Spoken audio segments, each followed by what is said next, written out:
दोस्तों नमस्कार, मैं हूं राहुल शर्मा और आप देख रहे हैं राहुल शर्मा शो। आज हम न्यूक्लियर विपणन के बात को आगे बढ़ाने वाले हैं, इसलिए इसके पहले वाले वीडियो पर नहीं देखा जाकर देख लें, क्योंकि ये वीडियो 20 से शुरू होने वाली है तो आपको समझ में नहीं आएगा।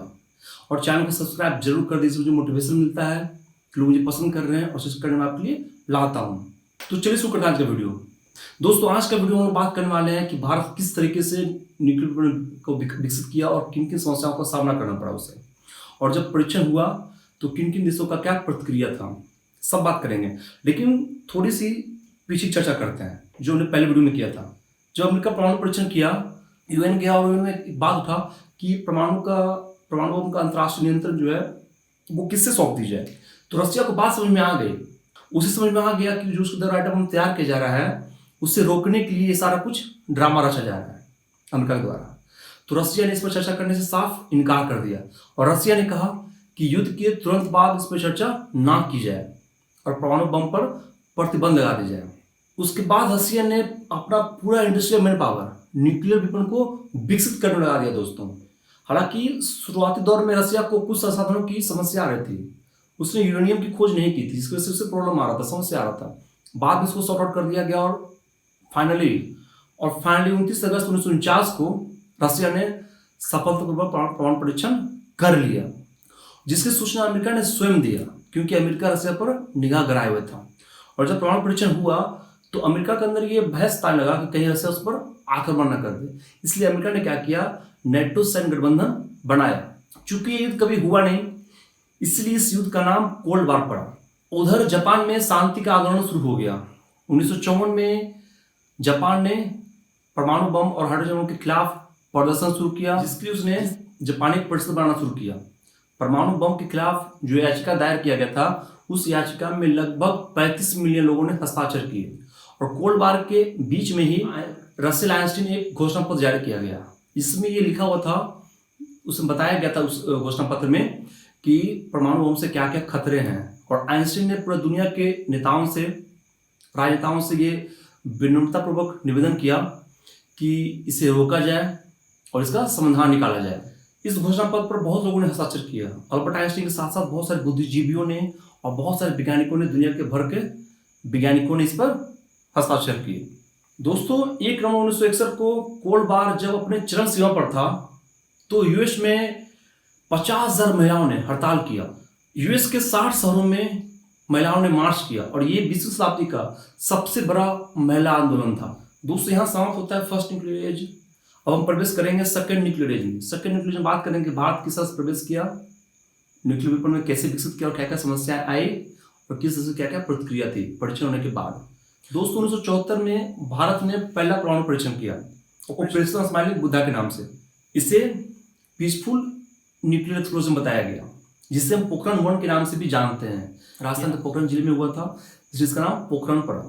दोस्तों उस वक्त की प्रधानमंत्री इंदिरा गांधी थी। दोस्तों हालांकि भारत ने अपना परमाणु कार्यक्रम 1944 से शुरू कर दिया था, जब होमी जहांगीर भाभा ने Tata institute of fundamental research की स्थापना की। और जब देश आज़ाद हुआ तो 1948 में जवाहरलाल नेहरू ने भाभा की अध्यक्षता में से स्वीकृति दे दी। दोस्तों उस वक्त तक यूएस ऑलरेडी न्यूक्लियर परीक्षण कर चुका था और वो नहीं चाहता था कि कोई और देश की इसका विकास करे, उसका मोनोपोली अपने पास रखना चाहता था। इसलिए उसने क्या किया कि एक ट्रीटी लाया, जिसका नाम था न्यूक्लियर नॉन प्रोलिफरेशन ट्रीटी, जिसे हम एनपीटी भी कहते हैं। दोस्तों इस ट्रीटी पर 190 देशों ने हस्ताक्षर किए हैं, लेकिन 4 देशों ने हस्ताक्षर बिल्कुल नहीं किए, जिसमें से भारत, पाकिस्तान, इजराइल और साउथ सुडान शामिल था। इन 4 देशों ने साइन नहीं किए। दोस्तों इस ट्रीटी के अनुसार ना तो आप न्यूक्लियर विपणन को विकसित कर सकते हैं और ना ही किसी देश की इसमें मदद कर सकते हैं विकसित करने में। और ये विकसित सिर्फ 5 देश ही कर सकते हैं, जिसका नाम दिया गया न्यूक्लियर विपणन स्टेट। और इस न्यूक्लियर विपणन स्टेट में दोस्तों शामिल था यूएस, यूके, फ्रांस, रशिया और चाइना। दोस्तों फिर से वापस आते हैं भारत के परमाणु कार्यक्रम पर। दोस्तों 1954 में होमी जहांगीर भाभा ने परमाणु कार्यक्रम को आगे बढ़ाया। भाभा ने वेपन्स के डिजाइन और प्रोडक्शन पे काम किया, जिसके उन्होंने 2 प्रोजेक्ट भी चालू किए।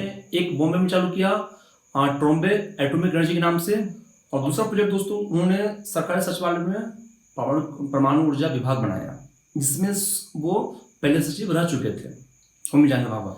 दोस्तों 1954 से 1959 तक परमाणु कार्यक्रम तेजी से आगे बढ़ा। दोस्तों साइरस एक रिसर्च रिएक्टर था जो कनाडा से आता था, जिसमें ड्यूटेरियम ऑक्साइड का यूज होता था जो अमेरिका से आता था, और इसका इस्तेमाल प्लूटोनियम डिवाइस बनाने के लिए किया जाता था। तो नेहरू को लगा कि कहीं अमेरिका इसमें अरंगा न लगाए, इसलिए नेहरू ने क्या किया कि स्वदेशी ईंधन चक्र विकसित करने के लिए कार्यक्रम शुरू किया।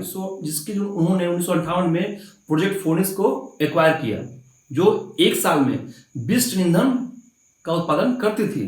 दोस्तों 1962 तक अभी भी परमाणु कार्यक्रम पर काम चल रहा था, लेकिन चीजें धीमी हो गई थी क्योंकि भारत चाइना में युद्ध छिड़ गया था, जिसकी वजह से जवाहरलाल नेहरू जो हैं वो काफी विचलित हो गए थे, क्योंकि हमारा भारत का हिस्सा जो है वो चाइना में चला गया था। और जब भारत ने रसिया से सहायता मांगी तो रसिया उस वक्त क्यूबा मिसाइल के संकट में फंसा हुआ था, और वहां का एक संगठन है पोलित ब्यूरो, जिसने साफ इनकार कर दिया भारत के हथियार अनुरोध को और चाइना का समर्थन करना जारी रखा। इस बात से भारत को काफी चोट पहुंचा और इस निष्कर्ष पर पहुंचा कि रसिया एक अच्छा सहयोगी नहीं है, और इस बात को लेकर भारत में एक निश्चय दृढ़ हो गया, और भी निश्चय दृढ़ हो गया कि परमाणु बम तुम्हें अब बनाना ही बनाना है।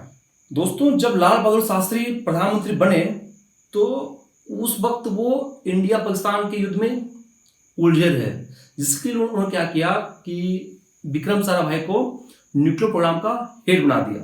क्योंकि दोस्तों विक्रम साराभाई क्या थे, वो गांधीवादी विचार के थे, इसलिए उन्होंने क्या किया, न्यूक्लियर प्रोग्राम को मिलिट्री डेवलपमेंट के लिए के उद्देश्य के बढ़ाने के बजाय वो क्या किए, शांति के उद्देश्य से बढ़ाना शुरू किए। जिसकी वजह से क्या होगा, चीजें धीमी हो गई, क्योंकि दोस्तों उद्देश्य बदल गया तो चीजें धीमी होगी ही।